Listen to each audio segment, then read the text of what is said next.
Good morning, welcome to news analysis. నేను జ్యోత్స్న. డిస్కషన్లోకి వెళ్లే కన్నా ముందు వివిధ పత్రికల్లో వచ్చిన వార్తా కథనాలను ఒకసారి చూద్దాం. తెలంగాణ వార్తా పేపర్స్ చూసినట్టయితే ముందుగా ఈనాడులో నిన్న మూడో విడత పంచాయతీ ఎన్నికలకు సంబంధించిన తీర్పుపై వార్తను హైలైట్ చేస్తూ కాంగ్రెస్ తీన్మార్ అంటూ ఇచ్చారు. నిన్నటి మూడో విడతలో కూడా కాంగ్రెస్ అత్యధికంగా మెజారిటీ స్థానాలు కైవసం చేసుకుందంటే కాంగ్రెస్ బలపరిచినటువంటి అభ్యర్థులు స్థానాలను కైవసం చేసుకున్నటువంటి విషయాన్ని ఇక్కడ ఇస్తూ కాంగ్రెస్ తీన్మార్ అని ఇచ్చారు. పంచాయతీ ఎన్నికల మూడో విడతలోనూ పైచేయి మొత్తంగా 56% సర్పంచ్ స్థానాలను కైవసం చేసుకుంది. కాంగ్రెస్ 30 జిల్లాల్లో ఆధిక్యం, రెండో స్థానంలో బీఆర్ఎస్, బీజేపీకి 688 సీట్లు. తుది విడతలో 85.77% పోలింగ్ నమోదైంది. మూడు విడతలు కలిపి 85.3% పోలింగ్ నమోదైంది. ఓవరాల్గా పల్లె పోరులో ఈసారి పోలింగ్ పర్సంటేజ్ 85.3%. ఈ మూడు విడతల్లో కూడా ఆల్మోస్ట్ కాదు, మూడు విడతల్లో కూడా కాంగ్రెసే మెజారిటీ స్థానాలను కైవసం చేసుకుంది. సో ఓవరాల్గా పర్సంటేజ్ లెక్కల్లో చూస్తే 56%. ఇక రైట్ సైడ్ కనుక మనం చూసినట్టయితే శీతాకాల విడిది కోసం బొల్లారం చేరుకున్నారు రాష్ట్రపతి. ఆ ఫోటోగ్రాఫ్ని ఇక్కడ ముద్రించి వార్తను హైలైట్ చేశారు.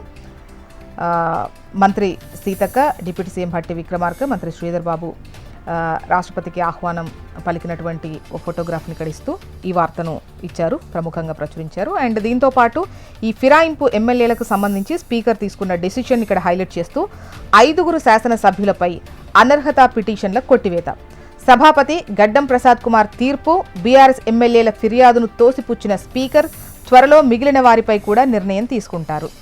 ఇక న్యూస్ రీల్స్గా కనుక మనం పైన టాప్లోనే చూస్తే జీరామ్జీకి వ్యతిరేకంగా రేపు దేశవ్యాప్త నిరసనలు. ఏదైతే మహాత్మా గాంధీ ఉపాధి హామీ పథకం ఉందో ఆ పేరు మార్పుకు సంబంధించి, మహాత్మా గాంధీ పేరు తొలగింపుకు సంబంధించి రేపు రాష్ట్రంలో దేశవ్యాప్త నిరసనలకు పిలుపునిచ్చారు. సో రాష్ట్రంలో అయితే కనుక 21న జిల్లా కేంద్రాల్లో గాంధీ విగ్రహాల వద్ద నిరసనలకు సంబంధించి మహేష్ కుమార్ గౌడ్ వివరాలు అనౌన్స్ చేశారు. ఇక 10 గంటల ముందే ప్రయాణికుల జాబితా, రైల్వే శాఖ తీసుకున్న నిర్ణయానికి సంబంధించి కూడా వార్తను చూడొచ్చు. ఇక ఏప్రిల్ నుంచి కొత్త డిస్కమ్, అప్పులు 9,000 కోట్లు, ఆస్తులు 4,929 కోట్లు, వ్యవసాయం, ఎత్తిపోతలు, తాగునీటి పథకాలన్నీ అందులోకే, నిర్వహణకు 600 మంది ఇంజనీర్లు, 1340 మంది సిబ్బంది అవసరం. రాష్ట్ర ఇంధన శాఖ ఇచ్చిన ఉత్తర్వులకు సంబంధించి ఏప్రిల్ నుంచి కొత్త డిస్కమ్ అంటూ వార్తను హైలైట్ చేశారు. నెక్స్ట్ ఆంధ్రజ్యోతి చూద్దాం.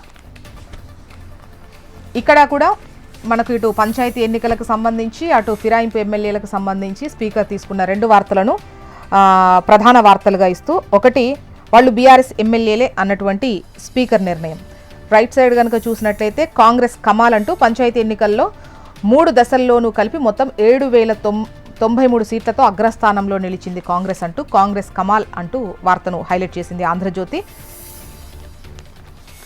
మరోవైపు పైన టాప్లోనే నేటి నుంచి 4 రోజులు భీకరమైన చలి ఉంటుంది. సంగారెడ్డి జిల్లా కోహీర్లో 15 రోజులుగా 10 డిగ్రీల లోపు ఉష్ణోగ్రతలు నమోదవుతున్నాయి. పైన టాప్లోనే ఈ వార్త. నెక్స్ట్ నమస్తే తెలంగాణ చూద్దాం. ఊరు వాడ కాంగ్రెస్ గడబిడ అంటూ కాంగ్రెస్ పతనానికి ఇది నాంది అంటున్నారు కేటీఆర్. ఈ మూడో విడత పంచాయతీ ఫలితాల్లోనూ అధికార పార్టీకి ముచ్చెమటలు. గాంధీ భవన్ గాండ్రింపులు గాలికే, అధికార బెదిరింపులకు పాతరేసిన పల్లె, సీఎం సభ పెట్టిన చోట బీఆర్ఎస్కే జై, గ్లోబల్ సమ్మిట్ ఊర్లోనూ అదే రిజల్ట్, కాళేశ్వరంపై గులాబీ జెండా, 1000 ఓట్ల మెజారిటీతో గెలుపు, కన్నెపల్లి సైతం అంటూ ఈ వార్తను ఇస్తూ ముఖ్యంగా ఊరువాడ కాంగ్రెస్ గడబిడ అంటూ అనుకున్న స్థాయిలో కాంగ్రెస్ స్థానాలను కైవసం చేసుకోలేకపోయింది అనేది ఈ వార్త. ఇక నమస్తే తెలంగాణ ప్రచురించిన దాని ప్రకారం మూడో విడత పంచాయతీ 3 దశల్లో ఓవరాల్గా కలిపితే కాంగ్రెస్ 6,874, బీఆర్ఎస్ 3,994, బీజేపీ 666, ఇతరులు 1,175. అంటే ఏకగ్రీవాలు అవి తొలగించి వేసినట్టున్నారు. నెక్స్ట్ ఏపీ వార్తా విశేషాల్లోకి వద్దాం.